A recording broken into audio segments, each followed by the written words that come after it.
பகவானுடைய கருணையினாலே இப்பொழுது உலக புகழ்பெற்ற அலங்காநல்லூர் ஜல்லிக்கட்டு 2 வருடமாக தடைபட்டிருக்கின்றது. இந்த தடைபட்டிருக்கிறது இது பாரம்பரியமிக்க கலை. இந்த பாரம்பரியமிக்க கலையை மென்மேலும் வலுப்படுத்த வேண்டும் என்பதற்காகவும் அலங்காநல்லூர் ஜல்லிக்கட்டு தடையின்றி மறுபடியும் நடந்தேறுவதற்காக இங்கே கிராம தேவதையாக விளங்குகின்ற அலங்கார விநாயகப் பெருமானுடைய கிருபையினாலும் அதற்கு அடுத்தபடியாக கிராம தேவதையாக விளங்கக்கூடிய கலியுகத்திலே கண்கண்ட தெய்வமாக வேண்டும் அடியார்களுக்கெல்லாம் வேண்டும் வரங்களை தருகின்ற அரிகசுதனாக விளங்கக்கூடிய ஐயனாருடைய கிருபையினாலும் இங்கே வாடிவாசலிலே முன்பதாக அமைந்துள்ள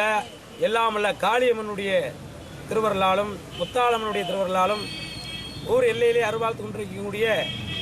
எம்பெருமான் முனீஸ்வரனுடைய திருவருளாலும் கருப்பண சுவாமியுடைய திருவருளாலும் வாடிவாசல் சிவபெருமானுடைய திருவருளாலும்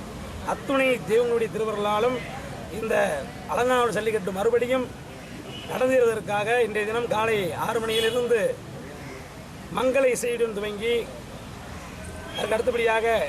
கணபதி பூஜை என்று சொல்லக்கூடிய கரித்திர மங்கள கணபதியினுடைய மஞ்சள் பிள்ளையாரை ஆவாகனம் செய்து எதற்காக வேண்டும் என்றால் அலங்காநல்லூர் ஜல்லிக்கட்டு மறுபடியும் நடந்தேற வேண்டும் என்பது இறைவனுடைய கிருபையினால் நடந்தேற வேண்டும், மக்களுடைய ஒற்றுமையினாலும் அனைத்து பேருடைய ஆதரவினாலும் நடந்தேற வேண்டும் என்பதற்காக இந்த யாகமானது செய்யப்பட்டது.